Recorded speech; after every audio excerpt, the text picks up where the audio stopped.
Hola, un cordial saludo. Welcome everyone for this special talk.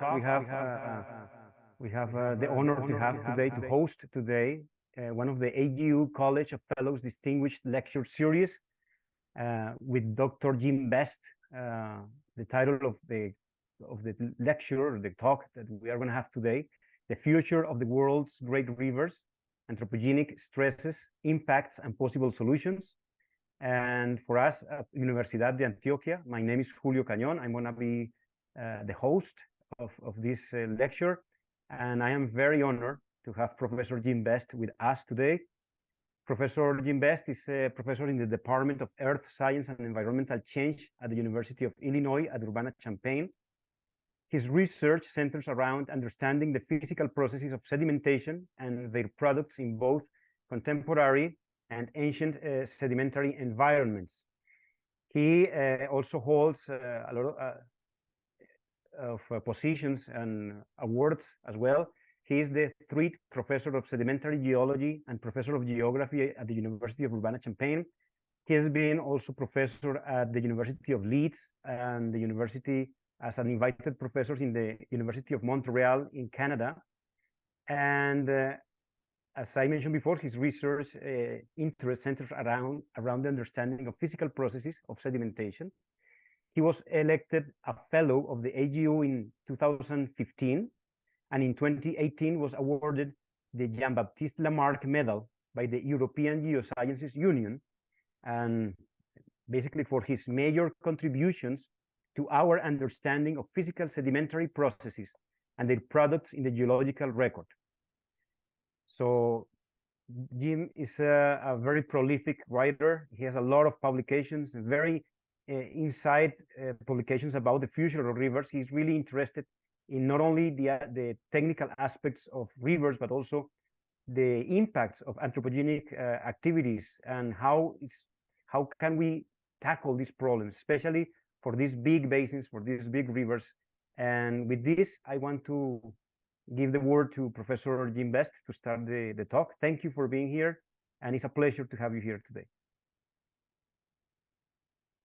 Thank you very much, Julia, for the warm words, and I'm delighted to be here today. My only regret is that this is an in-person talk, but hopefully we'll get to meet in person in the future. What I'm going to try and do today is to present a summary talk on a whole range of issues facing the world's great rivers, the impacts of those anthropogenic stresses, and at the end say something about some possible solutions and progress that we're making. But firstly, I've just got to reiterate just a really big thank you from me for the invitation. I'm really very honored to speak to you all today. Thank you, Julia, for all the work that you've done and linking a whole series of institutions into the talk today. And just to say, I would be, very happy to, receive and get questions both after the talk, and if there's anything a burning issue, please ask me during the talk. I aim to talk for about 50 minutes and then leave time for discussion afterwards. So once again, thank you very much indeed for the invitation. I think to start with very broadly, and I think I don't really need to say this to the audience I'm speaking with today, is that I think rivers and river valleys lie in the human soul and really connect us all to the environment, and have been, of course, so influential in a whole range of issues in the development of human culture, human civilization, and the world that we live in and depend on today. And so I think, right at its deepest roots, I think we're all connected with the landscapes through rivers. And I think when we think about some of the issues facing the world's big rivers, actually that human connection to rivers and how we utilize them is vital for how we're going to address some of the problems in the future. I could choose on many things to try and illustrate this importance of rivers to humans. I'm just going to pick one, and that's through the exploration of the globe by humans. And I'm just going to pick one map, and this is the map of Fra Mauro, who was a monk who lived in Venice in the 1400s and 1500s. And what he was able to do, because he was in Venice, was to really tap into the vast amount of knowledge that was coming back into Venice from explorers, traders, who were beginning to map the world. And so he used this to construct this just quite wonderful map, 2 meters square, that depicted the world as we knew it at that time in about 1420. It looks slightly odd in a way because actually a north was plotted towards the south of this map. So if I just flip the map around, you can see a more familiar geography in terms of Western Europe. So of course, Italy and Spain here, the Mediterranean, the African continent, Southeast Asia. And what I wanted to point out is that, of course, rivers bore a huge significance for explorers of the globe throughout the centuries. And we can look to this map to see depictions. They're not accurate maps, but they're depictions of some of the world's great rivers. So the Euphrates and the Tigris, and the land in between, Mesopotamia, one of the great cradles of human civilization. We can see depiction on the map of the River Nile here going from north to south because it's flipped, and then feeding out into the Nile River Delta. And we can see early depictions of some of the great rivers of Southeast Asia. This is the Indus, the Ganges, and the Irrawaddy. And these great rivers, of course, formed routes into which humans could explore the interiors of continents, but were fundamental in giving us ways in which we could begin to map the spatial distribution of a land as it became more and more known. And in talking to Julio before the lecture, saying, of course, in Colombia, rivers are important just because of boundaries. And this is just a plot from an interesting paper a few years ago by Popelka and Smith.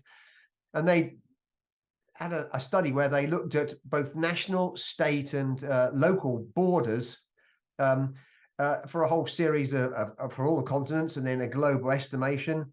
And the take-home point here is just, rivers are important politically, both on a national right through to a local level, just in the borders that they form. And so on a national basis, we can see here that, maybe over 20% of borders are formed by rivers. And of course, that becomes important in our present day management of how we see rivers and how we are able to potentially cope with changes in rivers. We also, as a broad background to this, need to appreciate what the historical trajectory of rivers has been. And so just one example of this is the city of Vienna in Austria. You can see it's being canalized here. But if we just look back at some maps of the Danube River in Vienna over the last few centuries, and this is some lovely work arising out of Boku University in Vienna, we can see the channel change that occurs in this location through the centuries. And we can see it's not until about the mid-1800s that there's this very severe channelization of the river. And so in order to understand where we are today, of course, we've got to appreciate the trajectory by which humans have altered rivers in the past. And of course, not only on the river itself, but also out into the floodplain in terms of, that's where, of course, many humans live, where we make our dwellings, our cities, and our habitation. And again, I don't really need to stress this, but of course, today rivers are vital in terms of the conduit it provides for a whole range of trade that nations rely upon. And of course, we rely upon the natural capital of rivers for a whole range of factors, such as provision of hydropower, through the provision of protein, and the great rivers of the world and the lakes associated with them in many countries comprise a vast majority of the protein that the population consumes. And this also goes through to recreation and the natural capital and the natural resource that we get from rivers in all areas in our recreational activities. And lastly, no need to say that the great rivers of the world are fundamental to this amazing biodiversity that is present in their river valleys. And I think more than that, it's important to appreciate that as great rivers have evolved over tens to sometimes hundreds of millions of years, then the very evolution of life itself has been shown in some fascinating work in the last couple of decades to have relied upon the geological and geomorphological evolution of the river valleys. So there's this very strict two-way connection between life and river valleys. The backdrop, of course, to all of what I'm going to say now is population growth. And if we look at an animation of human population growth, which is one animation by the American Museum of Natural History, we can see that things grow, human population grows gradually until about the 1700s, when we begin to get this explosion in population and this really very fast rise through to where we are today. And depending on which projections we adopt, the global population will probably peak somewhere around 10.5 billion humans this century. And this population growth and the demands that we put upon the natural resources of great rivers is, of course, the root of the cause of the stresses that they experience today. Great rivers also have, of course, huge importance for what we are attempting to do in terms of issues such as the UN Sustainable Development Goals. And of course, two of these, the SDG 6 and 14, intimately concern water, and rivers, but we could also list a whole range of these other SDGs that I would argue really center around rivers. In fact, I could probably go through all of these and very easily make links between the goals of these SDG objectives and river valleys. So what I'm going to try and talk about today and convince you of today are several things. I'm going to talk about the range of stresses that big rivers face. I'm going to try and stress that climate change is an important one of these stresses, but it's just one of the stresses that we need to consider. That we have to assess the scale and the pace of these stresses, so both temporal and spatial scales. And having done that, we have to prioritize those stresses that we seek to address and ameliorate and cope with first.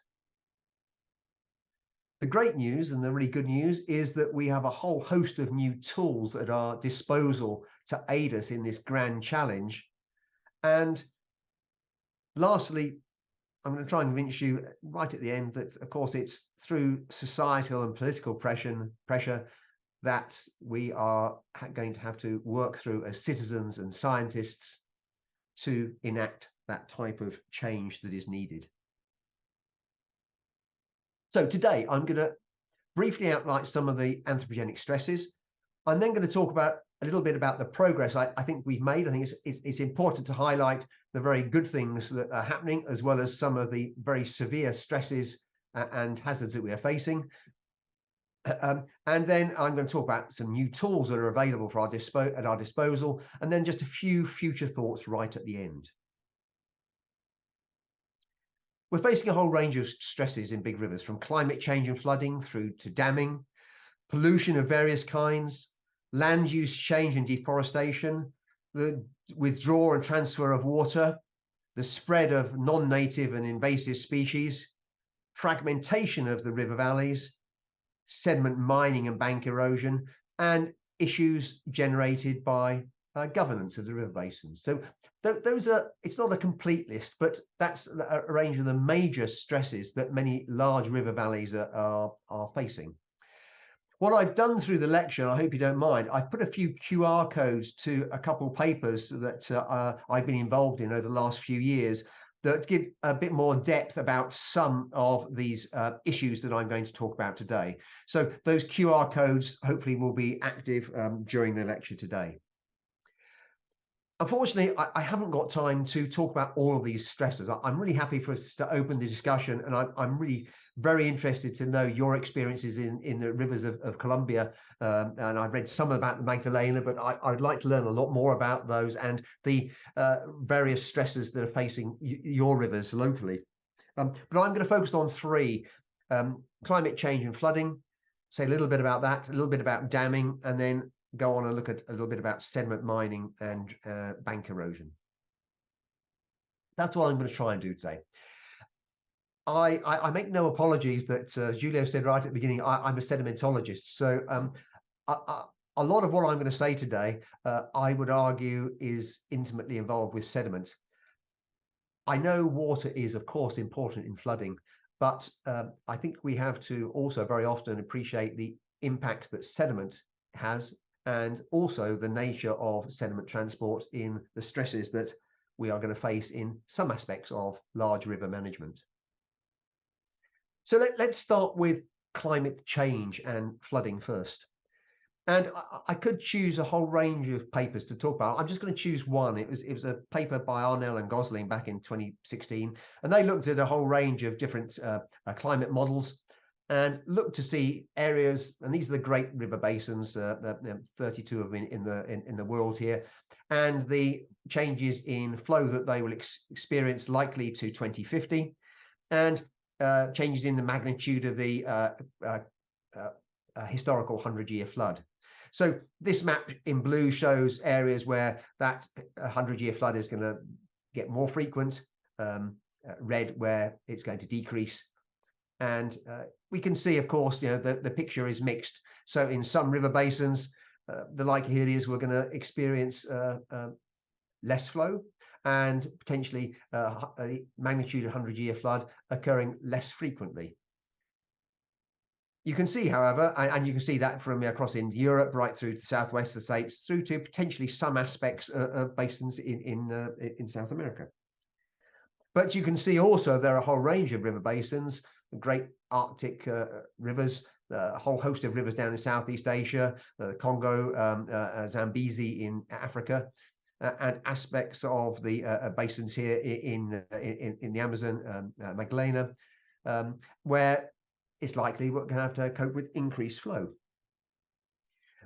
And of course, there are still areas, and the Nile I just highlight here due to its political sensitivity at the moment, where our models really do need improvement to actually allow us to think about the impacts of things such as the very large Grand Ethiopian Renaissance Dam that has actually, I think, just finished filling on the border between Ethiopia and Sudan. This paper that I'm highlighting here by Dongfeng Li and colleagues for high mountain Asia begin to then also think about the impact of increased water flux for sediment movement. And what they did is to look at a whole range of projections, and again looked at also historical records, and looking at a whole range of rivers flowing off high mountain Asia. Their prediction is that the total sediment flux from high mountain Asia is likely to more than double by mid-century. And so when we think about the impacts of that upon infrastructure, and this, sorry, it's rather juddery video here, is from some of the floods in Himachal Pradesh from this summer, the impacts upon livelihoods, upon bank erosion, upon infrastructure, upon hydropower, upon natural hazards, is obviously going to increase. The other area I'm just going to talk about quickly is a study that I've been lucky enough to be involved in the last couple of years, and that's an area working in an area in northeast Bangladesh. So right here in the top corner of Bangladesh, the top part of the Meghna River Basin, one of the three great rivers that runs through Bangladesh. And this area is a very extensive wetland area. It's a very low-lying area, relies upon these wetlands to support and sustain the agriculture that is there, but undergoes very often really quite large floods. And this is one in this imagery for a time series from last year, really catastrophic floods there last year that you can see covered in some parts, 85–90% of this wetland area. What those floods do is to turn this sort of very productive wetland that is seasonally dry, wetted every monsoon season. But in large floods, catastrophic floods, what that does is to cover this sort of landscape with 5, 6, 7 meters of water, and causes large problems in terms of human displacement, migration, loss of agriculture in subsequent years, and also increases in sedimentation. And so this increase in sedimentation is often viewed out there as a silent hazard that is affecting people's livelihoods and their vulnerabilities. I've been lucky enough to work with some colleagues out there, led by Atiq, but Nazrul Islam and Jafar Ahmed, and they've been looking at the impacts of sedimentation upon people living in this area. And essentially these stresses that are affecting this Hawa or wetland area are this increase in rainfall, which is also actually causing a change in the timing of the monsoon. The monsoon is big, and the rainfall before the monsoon seems to be occurring slightly earlier, about a month earlier than it used to. This is causing an increase in sedimentation, which is also linked to pollution from some of the acidity that some of the sediments bring in, a decrease in water quality. And also, actually, there's quite a lot of landscape change going on through sediment mining there, which I won't have time to talk about in Bangladesh today. That sedimentation has reduced wetland areas because it's causing infilling of some of the feeder channels that move out into the wetlands. It's increasing flooding of some of the settlements. It's reducing water storage, and it's having an impact on the livelihoods and the water resources that are utilized by the population in this part of northeast Bangladesh. What we've been doing is basically trying to investigate how that affects people's livelihoods. And so this is just one that I'm going to highlight today, the effects on occupation and food, and what people there have to do in order to cope with these hazards that are produced by increased sedimentation and brought about by increased flooding. One thing is that what it does is changes what they do in terms of their livelihood. So these are questions that were asked, and the strategies at how they cope. And basically what it's showing you is that they change their labor from agriculture to things such as picking stones and coal from the rivers, working within this coal mining industry. The increase in child labor, over 85% over 80% of respondents here said that their children had to go to work more because the household income was decreased.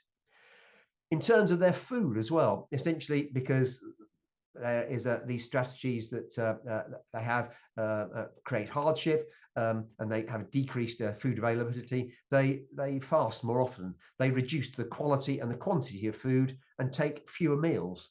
And it's really worth bearing in mind that those impacts are felt disproportionately on the women and females, children of the area.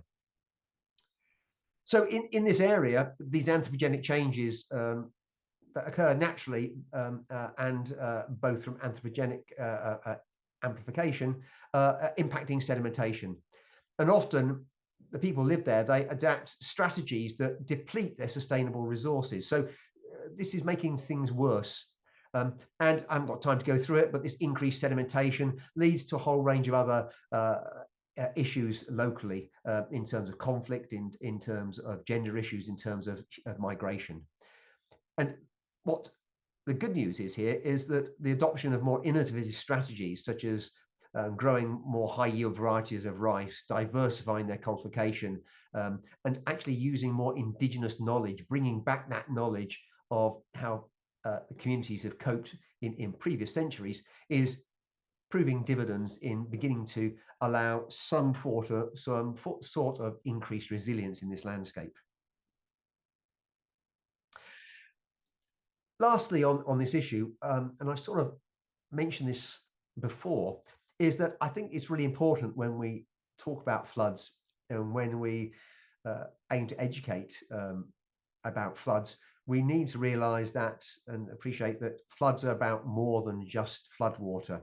And this is really the nub of this center of this small paper that we published last year. And so not only do we need to, of course, consider the water, but we need to consider the sediment, and we intimately need to consider the really complex human landscape that exists on the river valley landscape and the many ways in which humans interact with the rivers in order to us to begin to cope with how we better plan for sediment and water management. The second stress I'd like to just briefly mention is one. I was keen to put this in because I'm very keen to learn from your perspectives on what's happening in Colombia, is damming.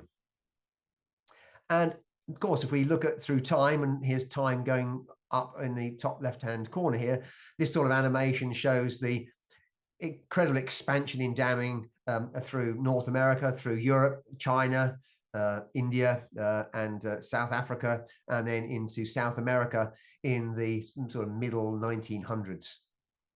And we, of course, know that dam construction has been vital for a whole range of issues in terms of water supply, in terms of navigation, in terms of hydropower. So, of course, this dam construction and hydropower especially plays a key aspect in the usage of natural resources and natural capital from rivers across the globe. But of course, those dams also can create issues. And I'm just going to highlight one study, and I know there are a whole range of researchers involved in this. It's a paper by Flecker et al. From Science last year. And I know there were certainly some of the authors here from Colombia, Ecuador, and Peru. I think it's a really vital paper. What they show here, of course, is that damming in the Amazon is both existing damming and future damming is widespread, covering a whole range of countries and rivers in terms of both existing and the planned capacity. Show very evidently that the capacity here in B of dams, comparing existing to proposed damming, shows that capacity in terms of the large dams is also increasing. And in C here, they demonstrate, of course, that as we increase that damming, that fragments the system and it will decrease the connectivity between different parts of the rivers. And lastly, here they point to the amount of sediment that potentially will be trapped or is trapped in some of these dams. And I'm not going to go through this in detail, but just look at some of these estimates here of 60, 70, 80, maybe over 90%. And for some other river valleys of the world, like the Mekong, that sediment trapping is already causing huge issues. And again, not go quickly through this, but we can look at some of the existing large dams that have been built on rivers in the Amazon, such as in the Xingu and the Belamonte Dam, to look at the very severe landscape change that generates, and also the environmental impacts of these Andean dams in terms of siltation, increase potentially in greenhouse gas emissions, mercury contamination from production of anoxic conditions, and downstream factors such as sediment supply, changes to the flood pulse, and ecological interruptions. So a whole range of detrimental aspects that we know to hydropower construction, dam construction. However, this paper by Flecker et al. I think is important because it does point out and highlight that we can begin to do things better, and there are things that we can do that will make a significant difference. So they look at a whole range of factors: river connectivity, sediment transport, greenhouse gas emissions, and fish diversity. And they look at a whole range of scenarios where they're looking at potentially the original frontier, which is the best case as we increase hydroelectric capacity. They look at the worst case scenario, and they also look at where we are now. And I'm not going to go through all this. I mean, it's a fascinating paper, but what they highlight is that dam selection is critical. If we begin to use multi-objective parameters, we can better optimize where we build dams and begin to ameliorate the potential effects downstream.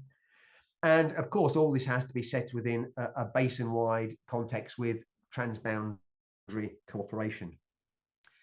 Another fascinating paper I found is also another very recent one by Chowdhury et al. And they point out that actually hydrokinetic turbines are also a way, whilst not replacing the total energy production from traditional hydropower dams, may be used in increasing frequency, perhaps in the Brazilian Amazon, in order to perhaps negate some of the issues raised in large hydropower dam construction. So again, I think both of these types of studies, as well as many others, raise many hopes for changing our approach to how we build dams, and especially sequences of dams in the future. I also put this in as well, just in light of the horrific loss of life in Libya last week, to highlight how we have to, of course, consider what's happening in terms of climate change and frequency of increased flooding with existing infrastructure. And the events, terrible events of occurred in Derna 10 days ago, of course, were generated by those massive floods generated by exceptional rain, but essentially the majority of the loss of life was generated by the failure of 2 dams in the river valley that basically created a huge wall of water that swept down through the city. This poem is from a poet who passed away in the flood, but had written this literally a few days before, actually pointing to the nature of what was going to happen in this valley. And I put this up not only to flag this issue here, but also to flag, of course, that this issue of dam stability and the aging of dams is going to be critical for us in many countries in the next 20 to 40 years. And if we look at a database just of dam age across those countries where we saw that expansion first, the States, North America, that some of those dam ages are going to cause issues in terms of how we remove or repair dams in the next few decades. Let me move on to the third stress I'm going to cover today, and this concerns sediment mining and potential effects on bank erosion. And the backdrop again for this is that we as a society rely upon sand and aggregates, sands and gravels. And we rely upon sands and gravels, of course, for landfill and land reclamation projects. We rely upon them for the production of concrete for our buildings. We rely upon silica for a whole range of purposes, from glass to chips through to high-tech devices. All the screens that we're viewing my lecture on today. And of course, that has meant that as population has grown and as increasing demands have been placed through increasing urbanization, increasing technology, then the use of sand has spiraled, and that has also led to a global increase in the price of sands and gravels, which in itself then has fostered more extraction. I'm just going to show you one case study that I was lucky enough to be involved in a few years ago, working out on the lower Mekong River in Cambodia. So the Mekong runs through, it's a truly transboundary river originating in China, coming down through Laos, Thailand, Cambodia, and then into Vietnam.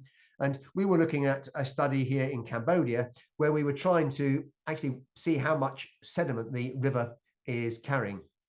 And we used a whole range of acoustic techniques, acoustic Doppler current profilers and multi-beam echo sounders to try and quantify the amount of sediment being carried in suspension and as bed load.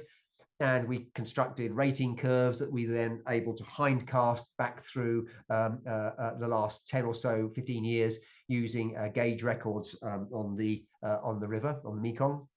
And the take-home message is here that if we look at both bed load and suspended sediment load, the Mekong at present is transporting around 7 million tons per year into Cambodia. Using both past and also recent estimates of sand extraction by my colleague Chris Hackney, it looks like the extraction from the Mekong is around 60 million tons a year. So for the Mekong at the moment, that extraction is about 10 times the natural supply of sand. Clearly unsustainable, and I'll come back to later why that is important in the downstream context in terms of delta inundation and delta stability. Of course, that mining can have a local impact. So here's a multi-beam map of the bottom of the Mekong River here. I'm really just putting this out to show you can see all these series of sand mining pits. These are suction dredgers that are removing sand out into barges. And our work has also shown through some simple bank erosion modeling that these banks upon which humans live, and this is a LiDAR scan of the banks that we were surveying, that modeling shows that if we lower the bed near some of these banks by 6 meters, which is quite a common depth for the sand mining pits, we can make perhaps 60-ish% of the riverbanks unstable, especially in monsoon time. So that obviously has implications for infrastructure that exists on the banks of the Mekong. The other thing just to stress as well is that if we look at a sort of broader context, that we know that the extraction of sand and gravel is vital to all economies. So we obviously can't and don't need to stop that, but we have, and so we have to appreciate that if we look at the UN SDGs and we think about the conflicts and the synergies, there are obviously very distinct synergies between sand and gravel mining and some of these. So obviously 9 here: industry, innovation, and infrastructure. We can't do without sand and gravel mining to achieve this SDG. So it's worth bearing in mind that sand and gravel mining are synergistic with some of the SDGs, but likewise in some countries, and it depends of course the local context, the national context for this, that sand and gravel mining can be in direct conflict to the achievement of some of these SDGs. So in some places, peace, justice, strong institutions very much undermined by the illegal sand mining that is occurring in some areas. Life on land, again, very much threatened in some areas locally by the large landscape change that's been enacted by sediment extraction.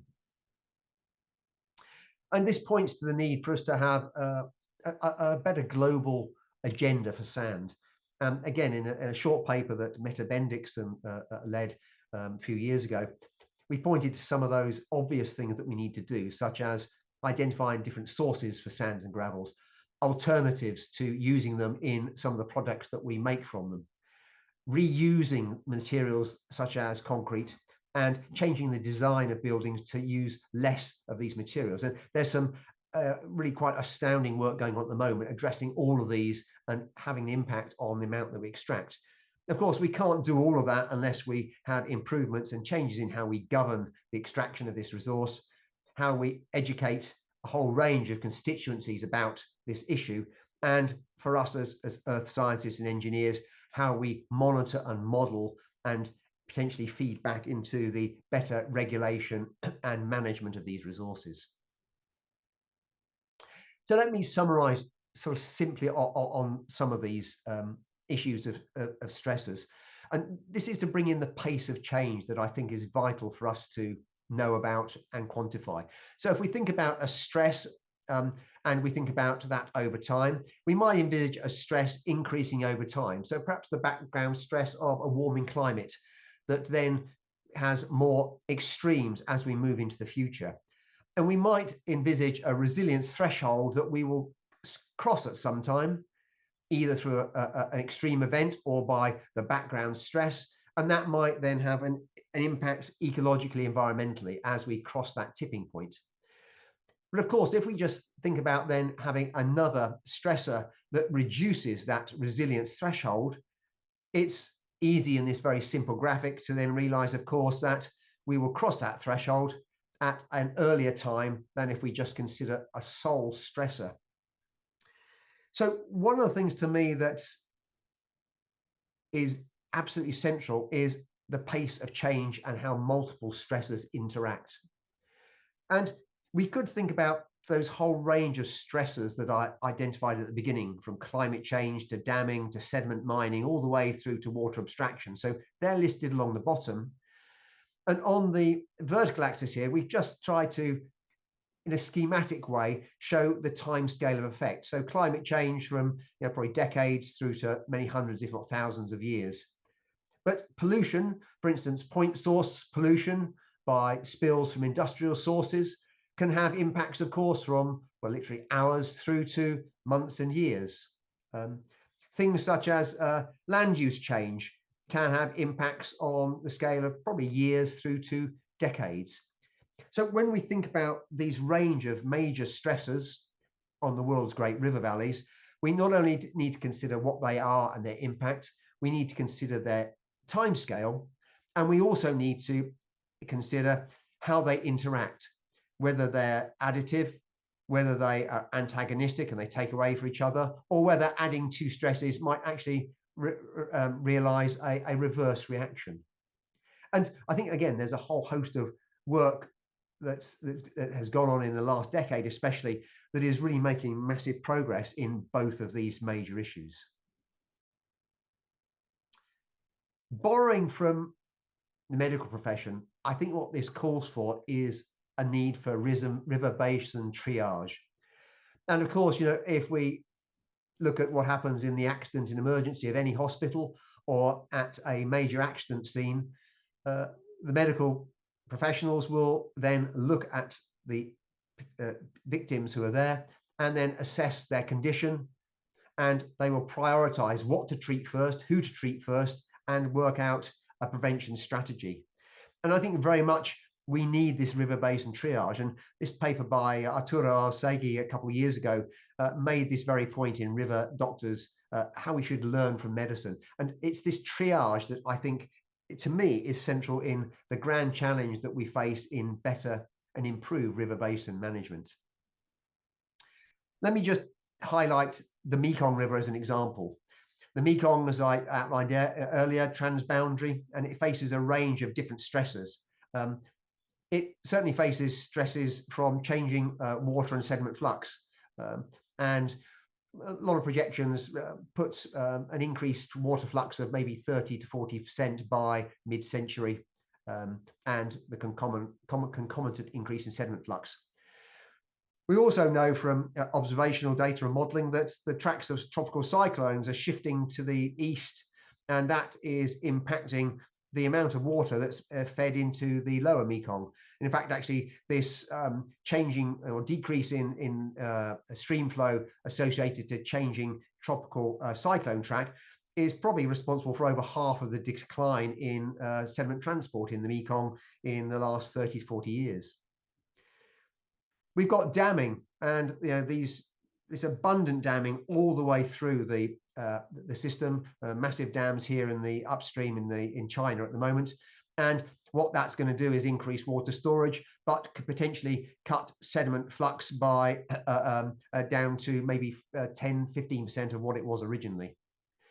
Sand mining, in addition to that, as I said already, is already removing 10 times the annual flux of sand sediment from the river anyway. Rising sea level at the bottom end of the Mekong River Delta, of course, an issue, with projections of maybe ½ a meter of sea level rise by the end of the century.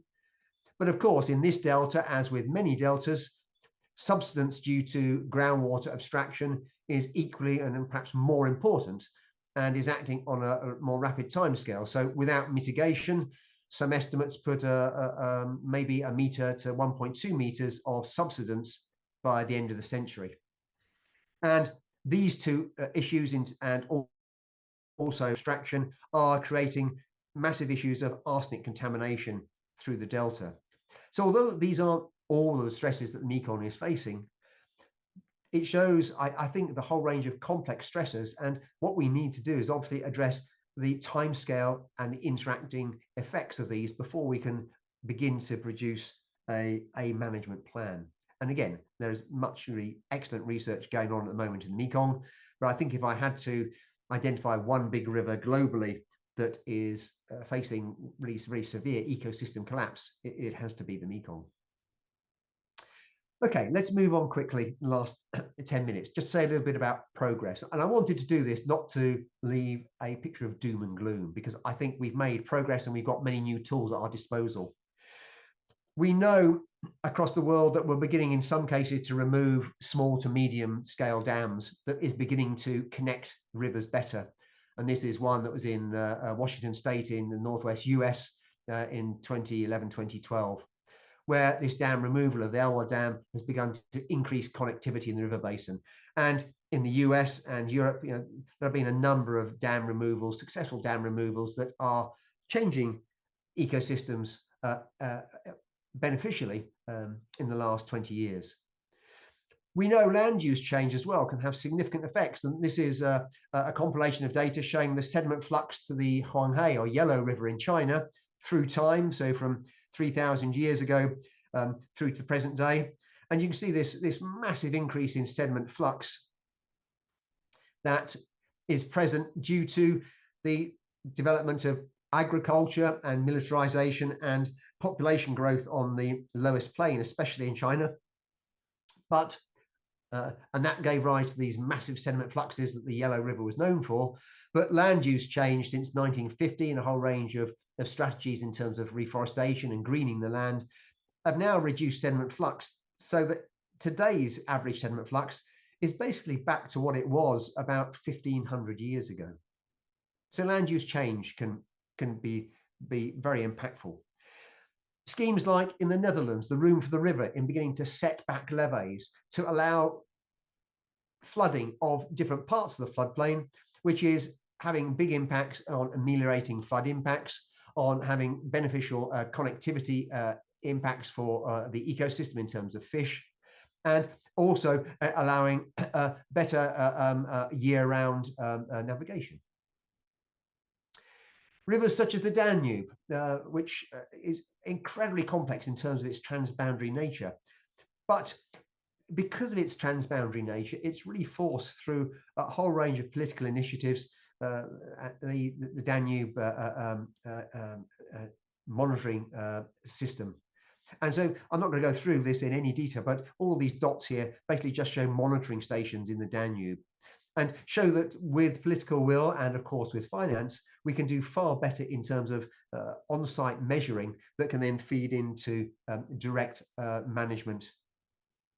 And adoption in a whole range of countries of more nature-based solutions in terms of greening urban spaces and beginning to then think about the impacts of reforestation and mangrove replanting to ameliorate storm effects. And of course, the impact of new tools such as imaging from space. So it's always, I think, astonishing to me to realize that, when I was an undergraduate, Landsat imagery gave you this resolution. But as we, of course, move through time to more recently, and now some of the worldview imagery that we can get with 30 centimeters resolution, that we can far better use this for monitoring and assessing landscape change. New tools such as the SWAT mission, which was launched last December, and the first data from this, I think, is going to become available in October and November this year, which is going to give us the best and most accurate global assessment of water levels in the world's oceans, Great Lakes, and large rivers over than about 100 meters wide that we've ever had. Really exciting data that we're going to be able to far better utilize in the coming months and years. And lastly, also I've mentioned these two techniques before, and I know they're not new technology, but the use of acoustics for surveying both the water column and the beds of the world's big rivers is also becoming far easier, far more commonplace, and far more usable as a daily tool in monitoring and managing rivers. Not my field, but I think also the huge growth in the use of eDNA analysis in the last decade is going to have massive benefits in how we begin to assess things such as the spread of non-native species, invasive species in many aquatic environments. And I'm just constantly astonished by actually this example from a New Zealand river, the abundance of life that can be gained from a relatively small water sample by assessing eDNA. So I think this is also going to give us a new tool that we can very usefully use in how, again, we manage large rivers. And all of this comes back into the very great bounds that we've made in how we model both water and sediment flux movement in great rivers. And this is just one example from the WBM SED model that Sagi Cohen has developed at the University of Alabama and colleagues at Boulder, which again is beginning to allow us to begin to assess scenarios where we look at the changing sediment flux in some of the world's great rivers when we think about things such as damming, climate change, water diversions. Finally, two last thoughts before I finish, two last slides.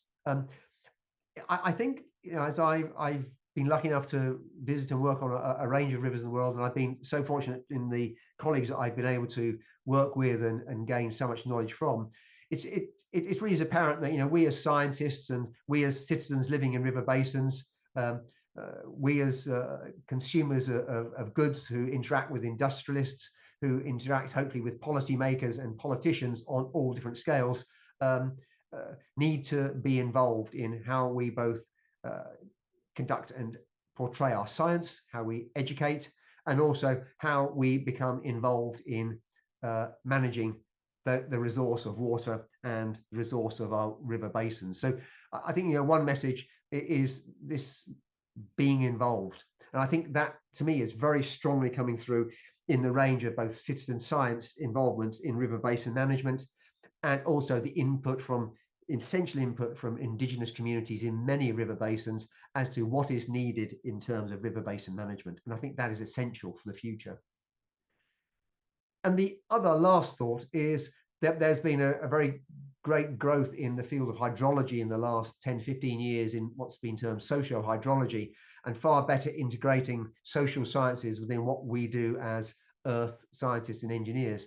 And there have been a whole range of other sort of adoptions of this similar philosophy, talking about the socio-geomorphology of rivers, the social life of sediment, and finding the voice of the river.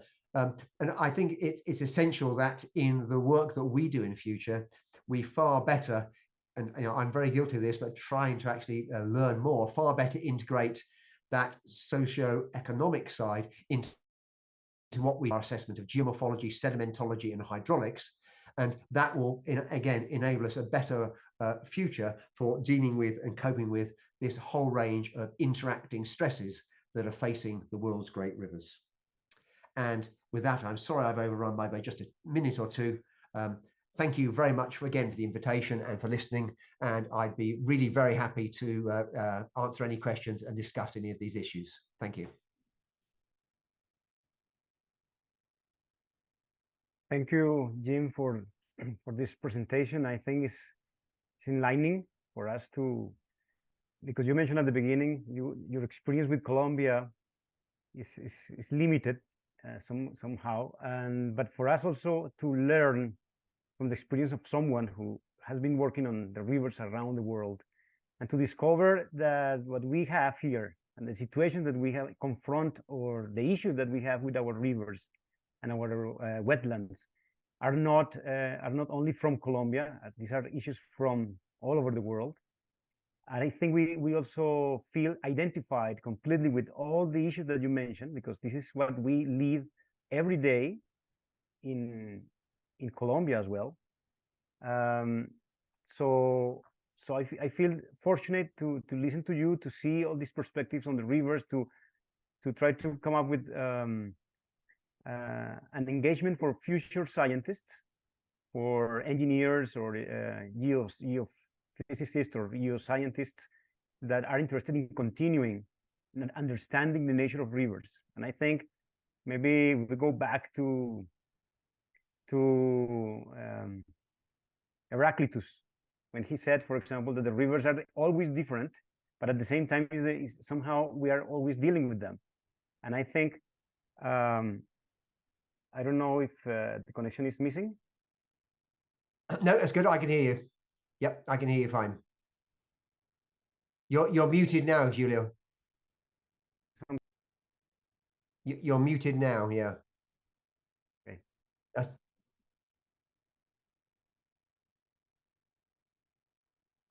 I think yeah. I don't know about for everybody else, but it seems to me your microphone comes on for a second and then mutes.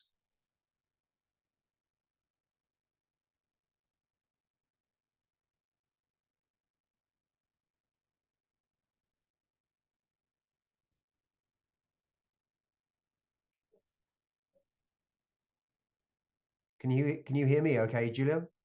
Oh, I think I have a problem. Okay, that's good. I can hear you now.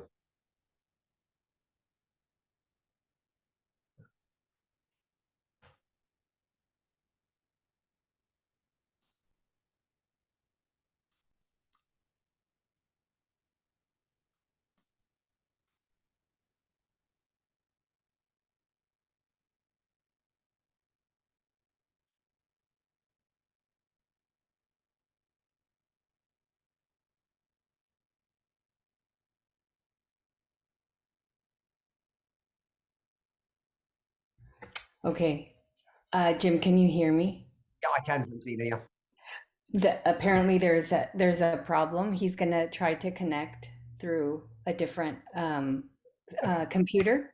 Sure. He's asked me to help with yeah, moderating.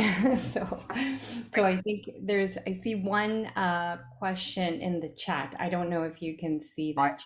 I just pulled up the chat window and was reading that. That's from Carlos, yeah. Yes. I can read it and then you can answer. Do you want to do that? Okay. So traditionally, the definition of a healthy ecosystem emphasizes the biota, ignoring the use of the non-biological part of the ecosystem that operates independently of the biota, but on which it is dependent. Unfortunately, connections between hydrological and biological disciplines are poor, especially at large scales. The big problem with the conception of geomorphology is that it operates at much larger scales than what is usually worked on in river biology. How could this problem of the time scale between biology and geomorphology be faced? Yeah. Yeah, thank you, Carlos. And that's, I mean, it's a fascinating question, and I agree with you. I think those connections very often between the biological and geomorphological communities, engineering communities, have often not been as they should. I think, to me, the development of the discipline of eco-hydrology in the last decade is making huge inroads there. I think I would argue that. Probably the time scales of the spatial scales of geomorphology actually do extend right through to the spatial scales that is important in river biology.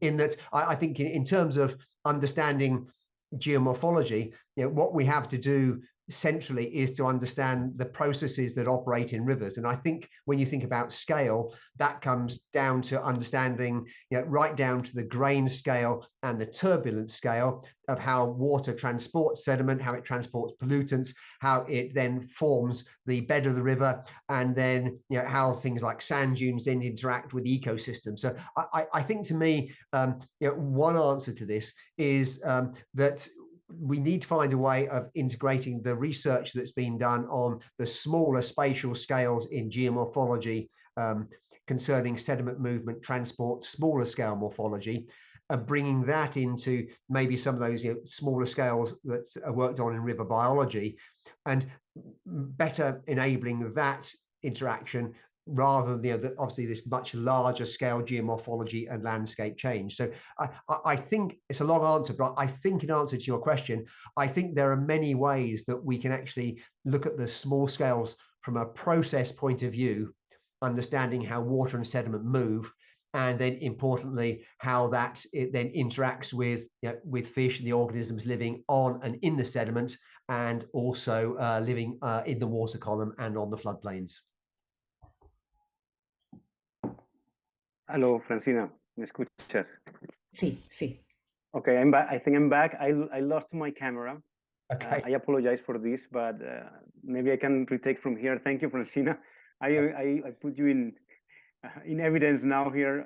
Francina Dominguez is a professor also from the University of Illinois, and is a Colombian. So she knows very well also the realities of Colombia. I think you already asked the question that was in the system, right, Francina?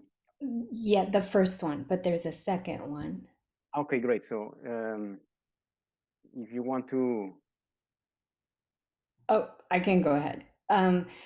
So the question is by Ana Maria Arboleda, and she's asking, I would like to know how anthropogenic factors are affecting the mathematical process or the engineering process that seeks to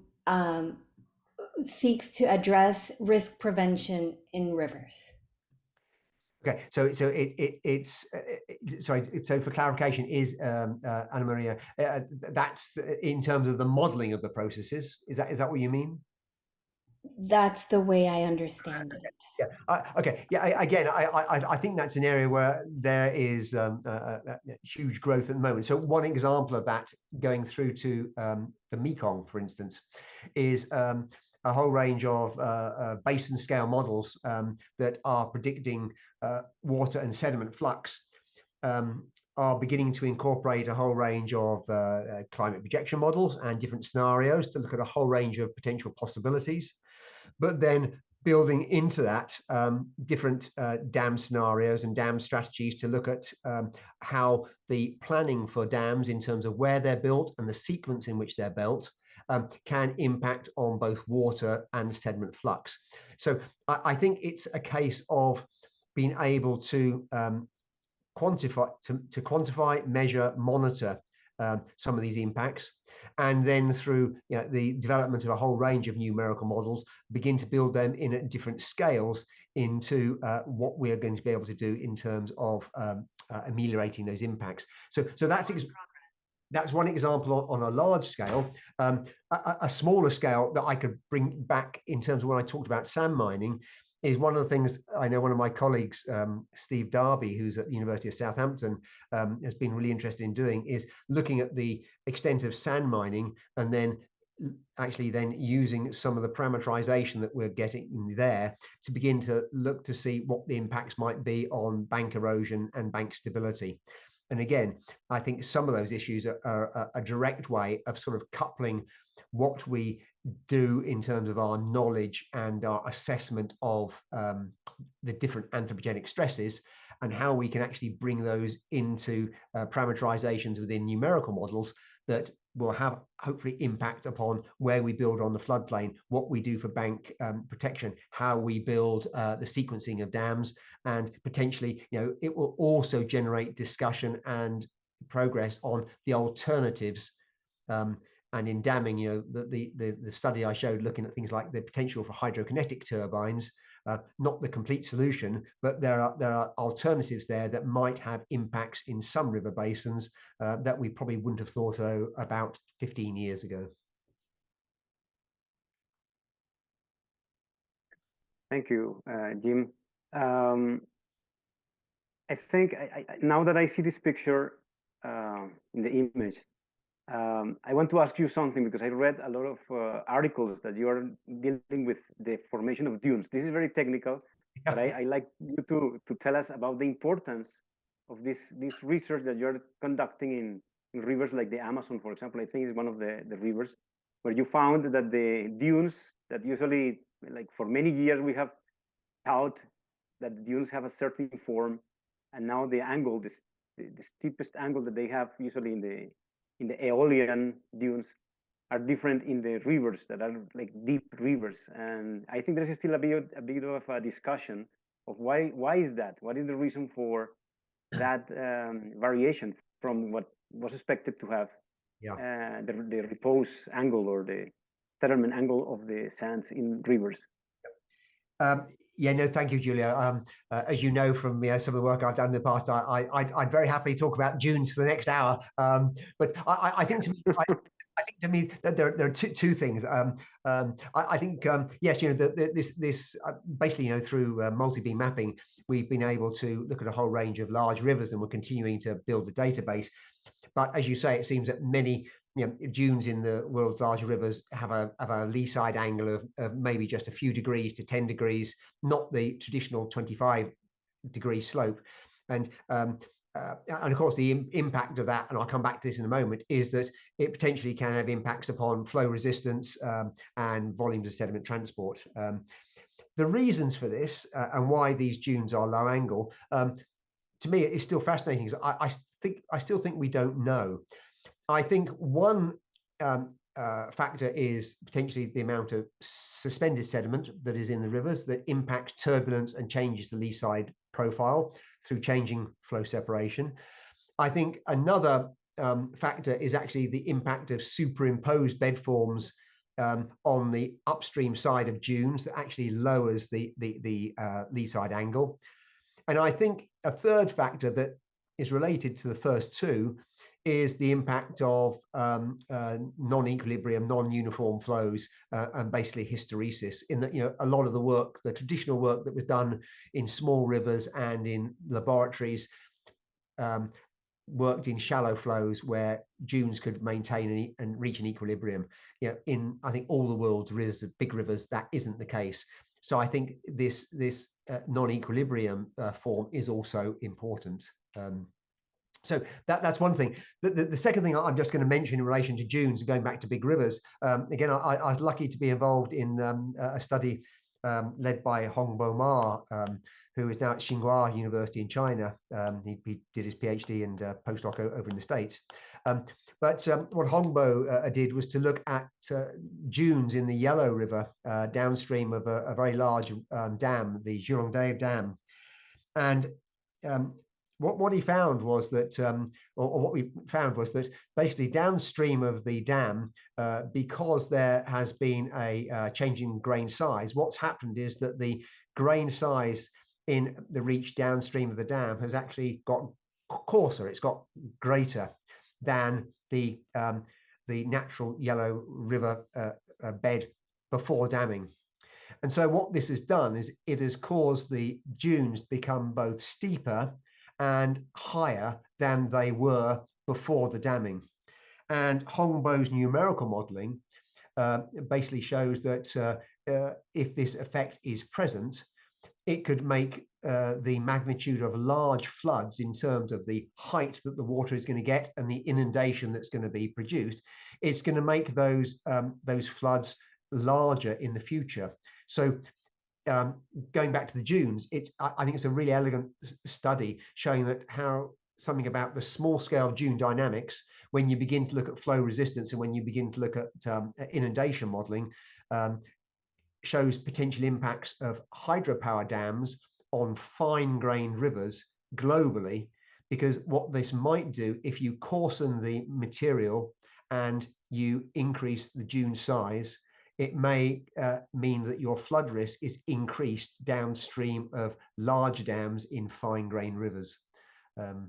So again, I apologize, that's a long answer, and you know I'm fascinated by dunes, but I think there are some really direct impacts between the small scale and actually the larger scale.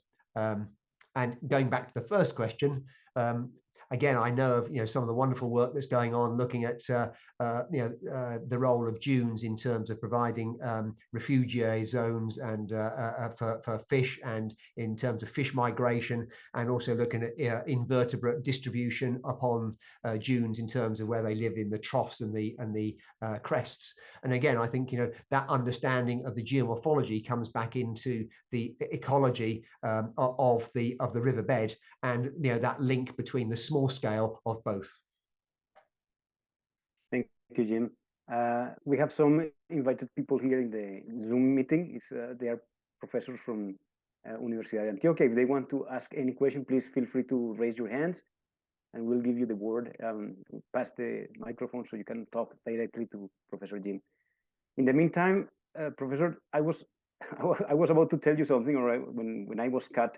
But the idea of this fellowship, of this lecture in particular, is to promote among the young scientists the idea of we can still do a lot of more understanding geosciences. I think it's maybe an issue globally that we are having reduced numbers of people working in the universities or coming to study specific areas. What kind of advice or motivation would you give to our young scientists, our young students pursuing engineering or geosciences careers on this subject? Yeah. I think the message that I would give is that you can have an impact. I think when we think about some of these issues at first, we can think that they are issues that we have no hope of solving, and that's why I wanted in part of my talk to basically say there is much progress that we are making in managing the world's big rivers. And more than that, we have this incredible range of new tools and technologies and models that we can begin to use and develop, as well as all the new developing technologies around AI. Is that I think this is a golden age where we as scientists and working with social scientists can have an impact that is going to be important for many, many millions, billions of people. So I think my message would be is that now is just an incredible time to be able to think about developing a career in broad river science. And I take that to mean anything from engineering sort of revetments right through to actually looking at human migration within river basins, or to looking at the many effects of water quality and sediment upon human health, as well as investigating sediment transport. So I think to me, I wish I was a student and a postdoc again. I don't think there's ever been such an exciting time to use this whole range of new tools that we've got to actually address this, to me, which is the grand challenge of how we better triage and develop strategies for river basin management. And as I tried to say right at the end, I think inherently that has to far better involve how our knowledge of how humans behave and interact with rivers. Thank you, Jim. For those that are following us in YouTube and in Facebook, if you have any other questions, please feel free to participate. There's also a link for a little poll, a little survey, 2 questions about this lecture. So please feel free to fill that survey. Para los que nos siguen en las redes en este momento, si tienen más preguntas, por favor, escríbanlas en español si quieren, y nosotros las transmitimos aquí al profesor Jim. Y por favor, para que llenen una encuesta que está ahí en un enlace de cómo les pareció la charla. Entonces también los invitamos a que nos apoyen con esta parte. In the meantime, also, Jim, we were talking about also Colombia, as we have experienced in the last decade in particular, I would say, maybe from 2010. It was an interesting decade, a long decade of experiencing extremes in the country. We are used to extremes. We are a disaster country. If we think of the effects of rivers and landslides, and we have a lot of issues every year. I think we are almost, it's not news. Now it's no news to have floodings or aspects like this.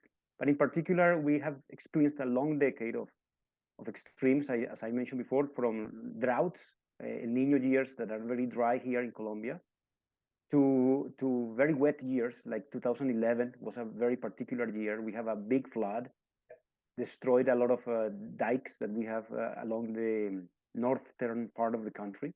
And we still have the effects of flooded areas that at some point were affecting that part.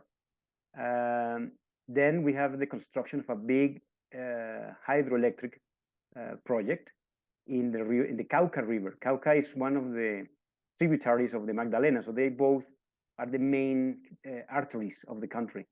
Yep. And there was a big project that was built, and it was supposed to be in operation right now completely.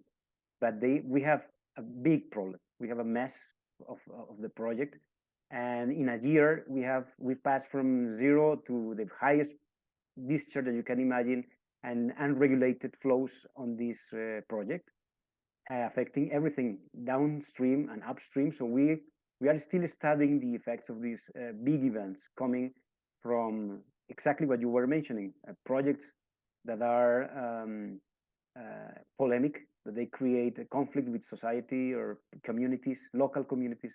They affect not only the international boundaries, but also local boundaries, because we also have kind of a states inside the state.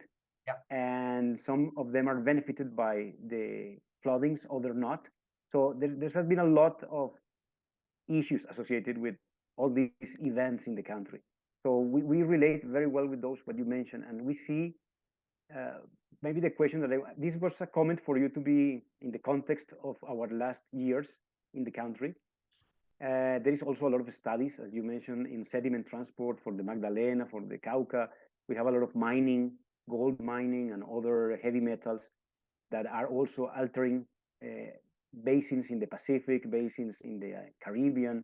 And we deal with this every day. So it's really an experiment, a laboratory in the country for all these issues that you mentioned. And we are experiencing them right now.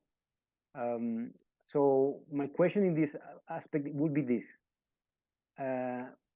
Being a disaster country, as I mentioned before, so a country that is used to be in disasters regularly, how can we motivate the communities to really take actions towards recovering or really understanding the integral behavior of a basin when this is part of our experience. Like for many years, this is the way we see life is through events that basically transforms from zero to the top the landscapes every year.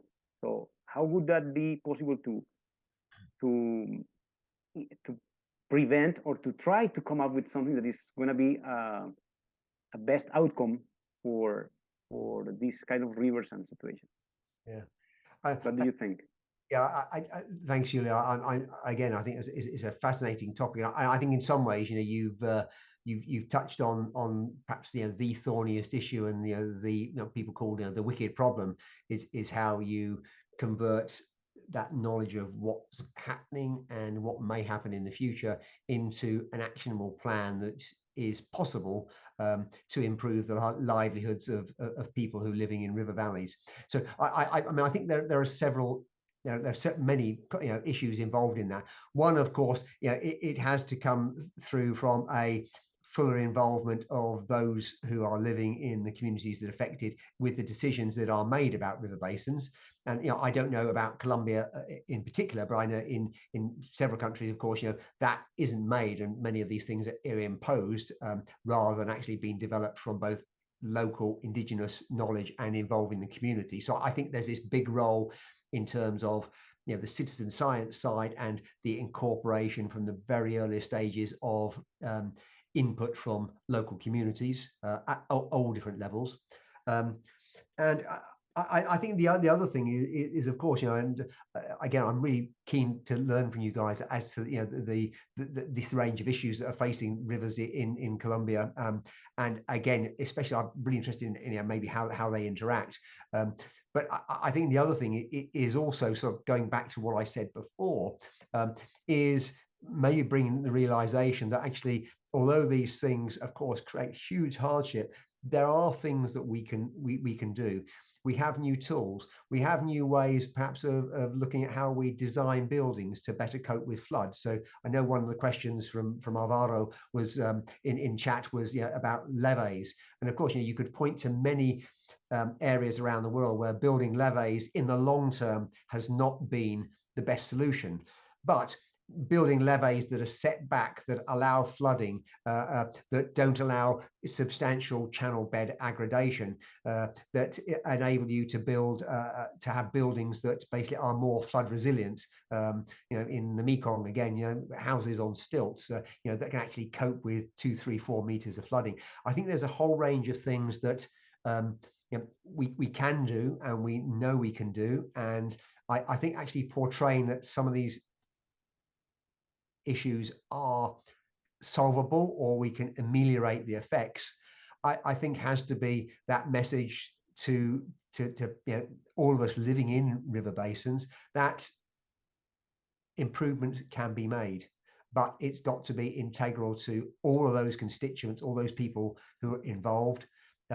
And it's got to be, again, through both development of technology, it's got to be through how we educate people, and it's got to be how we implement. And of course, that issue of implementation and governance, and how that then interacts with things such as commerce, in terms of, I know a little bit about the extensive gold mining in more in Peru, but it's some of those issues there in terms of all those very thorny issues, in terms of finance, in terms of legality, in terms of political pressure, which of course are, as I said, that is the biggest issue in taking action very often. So I'm not sure if that's answered it, Gino, but I agree with that sort of background of what you're putting out there. But I think, to me, the message that actually there are a range of very positive things that can happen and will be better if there is involvement of the communities involved at all stages, has to be the way to get more people buying into this, and that would different solutions, and that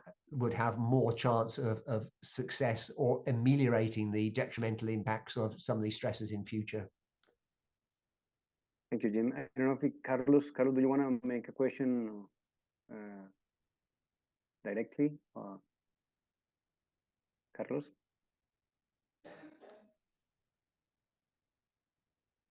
Disculpa, profe, en el chat hay hay una pregunta del profesor Álvaro Wills. Ah, sí. Creo que el profe ya respondió. I think Professor Jim already talked about the levees and the impact that they could have eventually in different contexts. So it's okay. I was interested in the article that you co-authored about the Yellow River. Yeah. Because in this case we have almost 1,000 years of history, documented history on the activities, and we can see, for example, that actually any presence of human beings is going to alter rivers anyways. So we're going to have an impact.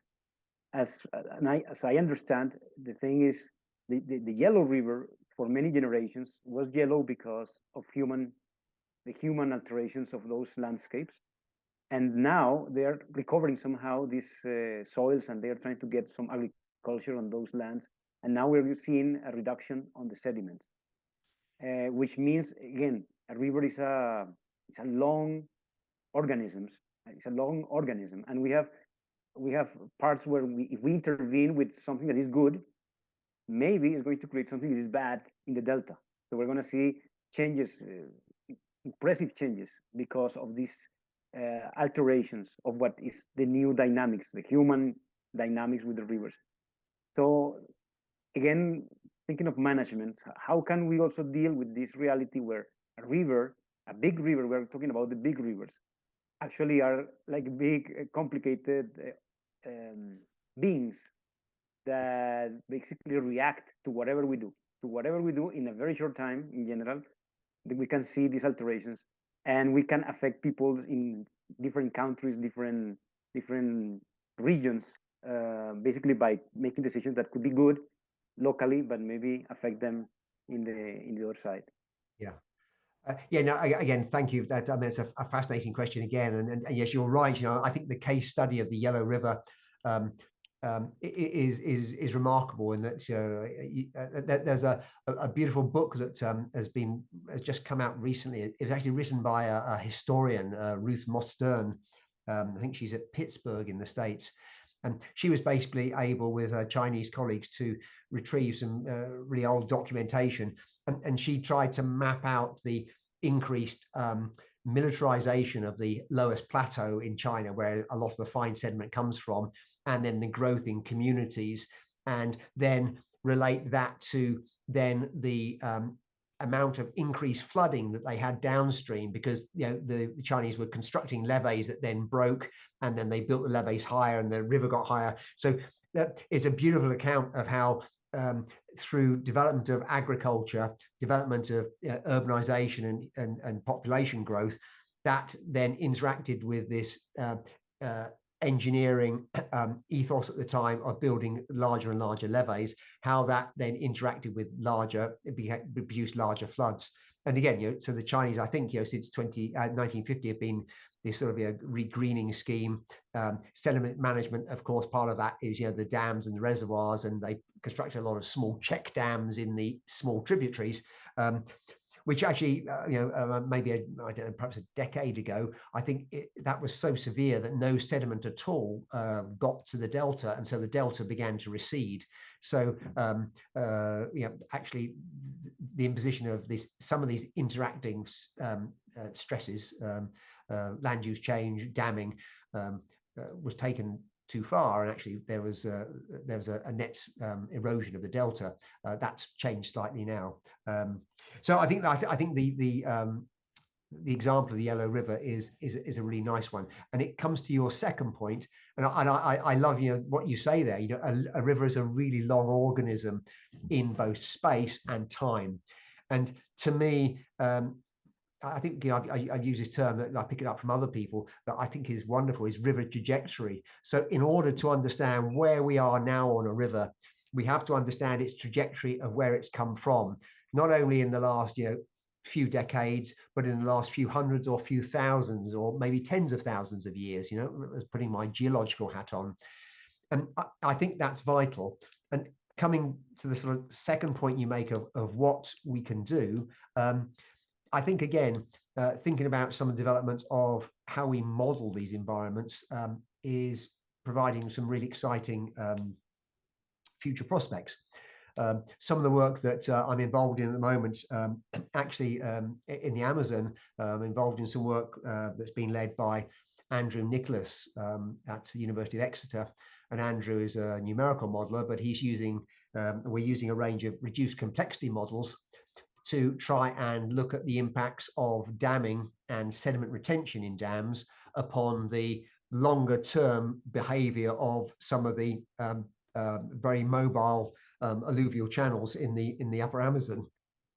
And what Andrew's modeling is potentially allowing us to do is to look many hundreds, if not over sort of 1,000 or so years potentially into the future, and look to play to do different simulations where, you know, if we reduce the sediment input by 80%, what impact will that have upon the river and the floodplain? And some of the early results we're getting out from this is it will likely produce impacts that we've seen in other dammed rivers where starvation leads to river incision. And what that may then do is actually produce a new floodplain that is at a lower level than the original floodplain. And that, of course, would create big issues in terms of the connectivity between floodplain and river channel. So again, I apologize, this is a long answer, but I think actually viewing, you know, as you say, the river as this long organism in space and time, I think there's lots of benefits to that, because it also then, I think, forces us to think about how we model how rivers will respond, not in terms of years or decades or something that is on the lifespan of maybe some infrastructure, but actually on more geomorphological timescales where we can begin to think about the longer term. And what I mean of that is your sort of centennial to millennial evolution of the river system. Thank you. Thank you, Jim. And I think long answers are great, because this is because we really love understanding things, and I think this is what we want to hear from you. Jim, in your life as a researcher, and I noticed this, you mentioned first, yeah, you are a sedimentologist, and I think you started with the idea of sediments and understanding rivers and the physical processes and everything. And now we can see all the shift that you have, because obviously this is a social, ecological problem, is bigger than any of us. Yep. For understanding. So can you tell us a little bit about that perspective on your life? For example, how you changed this, and if eventually, I don't know if you participated maybe as a consultant for many of these projects where you are, if being a researcher that gives advice to governments, let's say, for improving conditions, or that you expect that you're going to improve conditions, if you have had any success on that in any particular project, or any case where you say, we saw the possibilities that was implemented, we saw the results and are good, or you are still looking for that opportunity maybe to see the impacts of simulations and processes and things that you understand at this point in your career? Thank you, Julio. That's again, thank you for that question. And yeah, it's fascinating. Yeah, I must say, you know, I train as a geologist and a geographer, but as I think, you know, if we're lucky enough, I think, you know, the people who have been most influential to me have, you know, they've been those mentors that I've had that have enabled me to look at the processes and approach geomorphology and geology from a real need to understand the processes going on. And so, you know, I feel very fortunate in my career that has then taken me into a sort of a triangle between earth science, engineering, and geography. And so, you know, I feel extremely privileged and lucky to be able to sort of occupy this space in my career, and to draw upon the expertise from many colleagues I've been really lucky to work with. So I think for me, you know, that rivers for me have never been something that have been geological or geographical, engineering or biological. They've always been something where I've tried to see across disciplines. I must admit as well that, you know, I as you know, raised with my sort of past interest in sand dunes, a lot of my sort of earlier work was on the smaller scale, in terms of looking at microturbulence, individual grain transport, sand dunes, particular aspects of rivers, you know, and some of their geological products. But for me, just sort of career-wise, the shift to looking at larger scale has come about because I have been so fortunate to work with people on big rivers worldwide. And I think, very often it's like the chance contacts that you make that then enable you to make new colleagues, new friends, give you new perspectives, make you look at things a different way, and give you exposure to new environments that are most critical. And for me, I have been extremely lucky in the incredible scientists that I've been able to interact with over the years, and being able to then experience work on the Paraná and the Paraguay, the Amazon, the Mississippi, the Mekong, the Yellow rivers in New Zealand and Canada, only to name a few. And so for me personally, that experience of being able to work in the field on these rivers opened my eyes to issues of scale, temporal, spatial, interacting stresses, and importantly, the human interaction. So again, I'm really lucky at the moment to work with colleagues in both in the Amazon, the Mekong, and also out in Bangladesh. And the guys I'm working with, and I'm only a small part of this, and they are leading this by far. Their views as sociologists and economists on how people perceive sedimentation and the risks that poses, how it affects vulnerabilities, how it affects communities, and what is needed from a physical science point of view to impact their livelihoods, to me it's fascinating. But it shows this route through to potentially where geomorphologists in particular can have more impact, but of course how that interacts with the whole range of other scientists that we work with. So for me, that sort of luck to be able to look at a range of big rivers worldwide has been really instrumental for me in the sort of shift from not just looking at small scale process, but being able to look at both. And I still am very interested in very small scale grain dynamics, but I've been very lucky to be able to look at this sort of larger scale. In relation to sort of projects I've been involved in, I suppose the answer there is mixed, in that I was lucky enough to be involved in a project on what was called the Flood Action Plan out in Bangladesh in the after the catastrophic floods at the end of the 1990s, looking at river survey projects actually, but there's a whole series of projects there. And I think it's fair to say that some aspects of the river, the Flood Action Plan, were not worthwhile. They were failures. They basically didn't produce things that were then actionable. I think other aspects of the Flood Action Plan actually have actually had great benefits. So, for instance, we were involved in a project that was assessing the growth of sandbars and their impact on bank erosion, and developing techniques for looking at this. And it was just one component of a big multi-country project. And at that time in the 1990s, early 2000s, 1980s, sorry, the 1990s, after the big 1988 flood, sorry, the beginning of use of remote sensing. 20 years down the line, there is now an agency in Bangladesh called the Center for GIS, Environmental GIS. They are basically applying new techniques, but they're also taking some of the knowledge that was gained in the projects that came through Flood Action in trying to use empirical relationships to look at riverbank erosion, and using that to target where they're putting sandbags, in that they're using geotextile sandbags now as the main way of bank revetment out there, because it turns out that that's cheaper and actually it's environmentally a lot better. But I'm not saying the Flood Action Plan was responsible for that, but I can see areas where the knowledge generated in those sorts of projects is actually become beneficial. I was also involved in a panel looking at the modelling and environmental sustainability of some engineering works on the Meghna River estuary years ago. And again, some of those recommendations I think proved useful. Others didn't. Others were completely ignored.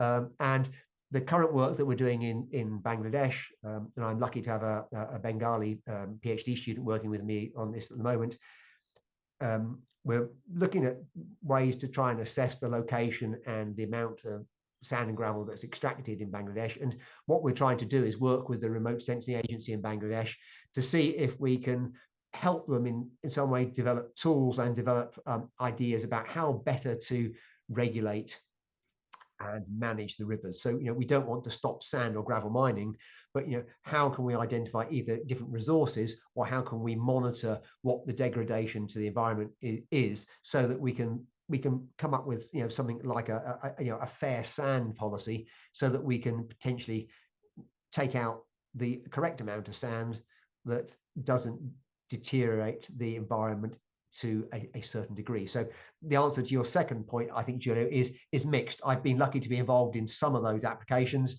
and to be fair, some of them have been ignored or haven't worked. Other ones I can see benefits, but some of these, actually, the benefits are 20 years later rather than 5 years later. So again, it's a case of maybe the time scale being important. Thank you, Jim. There is another article that you have that is very interesting. I found it very interesting, about temperature and the capacity of rivers to hold sediments as they get warmer. So Yeah. For me, was interesting to see that, because usually we don't take into account. I mean, when I said we, basically on academic exercises or processes, the temperature as a big part of the picture on the capacity, the carrying capacity of a river, and also when you connect it to global warming. So now we have these two connections, and this how impacting would that be for rivers to have 1 or 2 degrees in the tropics you mentioned, especially in the tropics. Apparently, they reduces the capacity to convey sediments, but also in temperate regions. So how big could that be, the impact? Yeah, thank you, and reminding me of that paper. It was a fascinating study, and it was a paper that was led by J.R. Savitsky at Boulder, Colorado, and it was using some of the modeling framework of WBM said that Sagi Cohen and J.R. and Albert Kettner and people have developed. But it was fascinating, and again, it was something that I think surprised us all in thinking about, well, if you just look at that simple settling velocity of particles, and water temperature, of course, is one determinant of viscosity. Basically, if you do that, then you can begin to increase settling velocities as you warm. So I think potentially in terms of flux, that could have big impacts. And I think in the paper, and forgive me, I can't remember some of the figures on this. We tried to show that for a couple of case examples. I think potentially. Yes, in tropical rivers, I think for me, probably in terms of some of the landscapes where it will have even more important effect would be in some of those Arctic and subarctic rivers, where it looks like some of the trajectories for those with global warming are increased flow, increased melting of permafrost, increasing sediment flux. And so, if we're going to be able to examine what impact that they may all have, it is imperative that we actually think about what's going to happen to river temperature and how that affects sediment. And coming back into the, of course, the biological realm, and again, I think you guys will know this far better than I, of course, knowing how basically river temperature is going to change in terms of what the species range are for various organisms is going to be vital. And of course, there's that trade-off and that interaction between sediment in the water column of different sizes and temperature and the organisms that can thrive and live. So again, I think it's one of those things which is a really good point. It would have been probably nice actually to mention some of that in terms of what we can do. I think in terms of being able to model and begin to predict the what if scenarios of what may happen with a certain temperature rise in terms of sediment flux is important. And I think, again, we can begin to think about estimating that with some of the models that are now in existence. Thank you, Jim. There is another question from Professor Alvaro Wills. It was like about if you have any experience or comments about the restoration of rivers that are affected by gold alluvial mining. Like in terms of, you show some pictures of these big processes of extracting materials from rivers. I don't know if they were about gold or just sand, but if you have any clues or ideas about restoring areas that had been impacted by alluvial mining. Yeah, thank you, Alvaro. The honest answer is yes. No. All the areas that we've been working on have been extraction for sands and gravels, but I know of, I've read some of the work on the extraction of gold. There's a really very good paper recently, I think just about a month ago, in Nature by Evan Dethier and colleagues, who looked at a sort of global survey of gold mining, and especially in tropical areas, and looked to see what difference that made to suspended sediment concentration. So I haven't worked on gold mining, but I know there is a lot of excellent research. I think one of the big issues, again, you guys will know far better than I, with gold mining is it's not just that landscape degradation, but it's also the processing of the gold and actually what the contamination is. So I think there are huge issues there in terms of one, regulating gold mining and how you do that. And I know in Peru that's been a huge issue just in terms of enforcement. Even now it's being banned. And then what you do in terms of landscape recovery. And I think that revolves around both what is present in terms of revegetation and the sediment that the river can then take to renaturalize. But I think probably more serious than that is how you deal with the cleanup in terms of wastewater, mercury pollution, etc. Outside of my area. But I think, of course, the regulation of mining is important. But I know in many gold mining areas that's only a small part of the issue, how they are restored. Thank you, Jim. I was going to ask, in terms of restoration in gold mining areas, is that something that is being actively pursued now in some areas of Colombia in terms of the cleanup of that sort of, especially the processing chemicals that are used? It's something that, I mean, at this point we are basically degrading the rivers, and we're doing the first part of the job is destroying the rivers. We are going to think about recovering later, I suppose. But I think it's just a matter of illegal or non-formal mining that is affecting large portions of rivers in the Pacific, for example, in the Chocó, which is a very forested area with beautiful rivers, but affected by this. So I think it's something that we want to pursue, and we have to pursue, because basically many of them have been degraded for years. Others, we're trying to enforce certain restrictions on the use, but it's difficult. It's difficult, and I think we're still in the process of understanding how to proceed with this situation in rivers that are they have high discharges. They alter frequently all these landscapes, as you mentioned, especially inside in the bed forms. So I think it's more our wish to do it in the future than to try to get better at recovering these places. I think so. One, just to add on to that, one thing that strikes me as well that is critical, and I know people have been looking at this in relation to plastics and microplastics recently. Yes. When you think about the amount of plastics that say going out into the oceans, and that it's all coming down river corridors, or nearly all, but some estimates say, well, that actually the majority of the plastics are still trapped within the river corridor. They get stored in the sediment. So I think there's this issue also of a legacy contaminants, and there are a whole range of emerging contaminants that are going to be present. So I think a key thing for the future is actually being able to assess where the stores of that legacy sediment and those legacy pollutants are, because I think some of those can drive strategies about what you do. Do you excavate? Do you dredge? Do you cap? So I know in some places in the US, I was involved in a project with some colleagues in engineering a couple of years ago on a very polluted river over in New York, and that had a massive range of contaminants in the river due to the production of a wide range of chemicals back in the 1960s.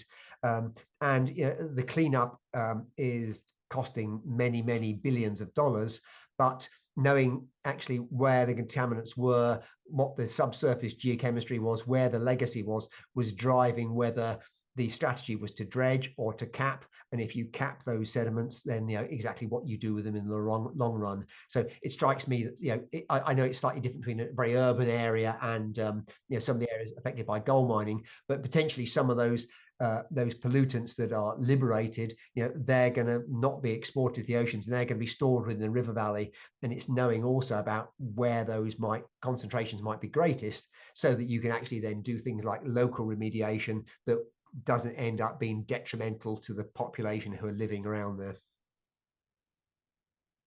Thank you, Jim. I am going to indulge the last question before going. We don't have more questions from people in our networks, but this question is something that listening to you, I notice, and I think as a sedimentologist or maybe geologist in connection with the geology, the idea of being in a historical place. I mean, this is not only a set of simulations that we can run, and this is randomly, we can have different scenarios. The reality is that we only have one. At any time is the historical process that we have, which makes it more interesting, I think, because it's basically the experience that you have as a professor, your articles and everything that we can learn, not only in your subject, but I think in general for geosciences, is the importance of keeping the historical perspective, and the importance of is the knowledge that we have. It's not something that only the computers are going to tell us, but it's also the experience from projects, from failures, as you mentioned, that makes us valuable, because in that way we say everything that we do, everything that we observe is valuable. And I think that's the message also from your conference. I can see it in the sense that I know, I feel that you are also starting like always a novel approach. Everything is a novel approach. When you have rivers, when you have these problems, something new can happen, and we don't know, and we have to be humble of this reality, because it's always there. It's always happening. I don't know if you have any thoughts about that before. Yeah, no, I very much concur with what you say. I think you're right. I think well, there's several things. One, I think what you say about looking into the deeper past, I think it can be really instructive, because we can potentially, by looking into the deep geological past, we can look at the impacts of very large scale change upon our river system. So we've got the chance for learning from the deep past by reconstructing paleo environments and using that to look at again scenarios about what happens if we have such a major change in climate. And we know that we through Earth's history we've seen many of those. So I think we can learn from the deep past, and I think, as you say, we can learn from the history of rivers, and as I said before, this trajectory. And I think you're right, is that when we go to a river and we think about what the issues are, what the implementation is, what the sustainability is, very often, we as scientists tend to look at the here and now, and we don't pay as much attention as we should as to the trajectory of where we got to the point that we're at. And I think in terms of obviously the human interactions and the human change, that's absolutely central. I think the other, again, sort of really encouraging thing to me that we see now, and I was lucky to go to a conference a couple of weeks ago in Vienna on the world's large rivers, and I think we're also getting far better at learning from each other. And as you say, sometimes we approach river, we tend to forget what's been done before, and I think sometimes we make the same. Humans, we're guilty of making the same mistakes many times, but I think as a community of river practitioners and scientists, I think there is an increasing international recognition that we can far better learn from each other. And I know, for instance, some of the current ideas for looking at river management in China in what Chinese call sustainable.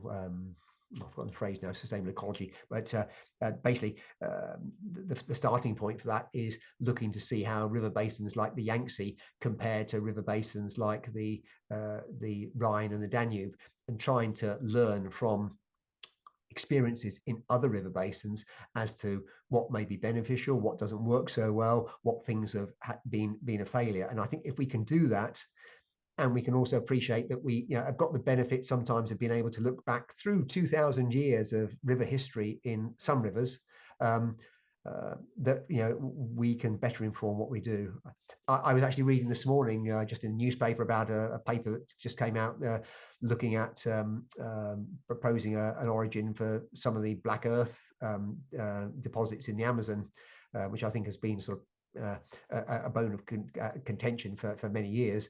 But again, realizing that the many areas of the Amazon looked very different in the past, and we can learn from that. So I think it's a hopeful message, but hopefully we can use not only this knowledge of the past, deep past and recent past, but we can also use that knowledge of what humans are doing now to better constrain and plan for what we're able to do to give a more sustainable future to the world's great rivers. And I think in terms of great rivers and the integration of those rivers with society and the impacts upon the country. And again, it's fascinating to me, just in a country dominated by rivers such as Colombia, is to the potential for doing that, and the issues that need to be raised and addressed in order to make those rivers as sustainable as possible. Thank you, Jim. Thank you for your conference, your lecture, your insights from the questions. We are very pleased to have had you here with us today. You know that our rivers await you at some point, so you are more than welcome to come, and hopefully we can have an opportunity to have you here, maybe to arrange a visit, or that you can have an impression of.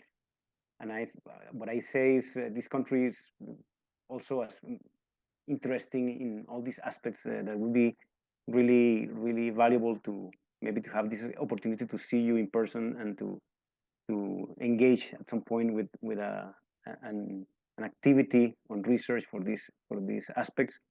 Thank you for your patience. We have enjoyed the whole 2 hours, and I think as the flow of a river, we will continue endlessly. But it's time to say thank you to everyone for participating, for being here in this conference that is going to be recorded, and hopefully I hope, Jim, this is going to be in a link also in AGU. I think the idea is that at the end AGU will have all these posted, all the links for the conferences, so hopefully it's going to be in the future seen by many people around the world. So we are very happy and honored for that too. Thank you to AU for allow us to host this conference and these lectures. Last week, Brian Soden, and this week Jim Best. We are also going to follow the other conferences and talks that I think they are in the way, maybe this and the next month for AU. And our best wishes, Jim, for your projects, research, and personal activities. So thank you for being here. Thank you very much, Julia. And again, just thank you very much to you for the coordination and for the invitation. It's been a very great honor. And just to say that, I would be delighted to, continue discussions. And so if anybody, would like to get in touch with questions via email, I would be very happy for that. And yes, the Magdalena, I think is a great river that I would love to visit at some stage. So I look forward to meeting you in person. And again, thank you for the invitation. It's been a very great honor and a really enjoyable experience to speak with you all today. Thank you. Okay. Take care. Goodbye. Bye-bye. Before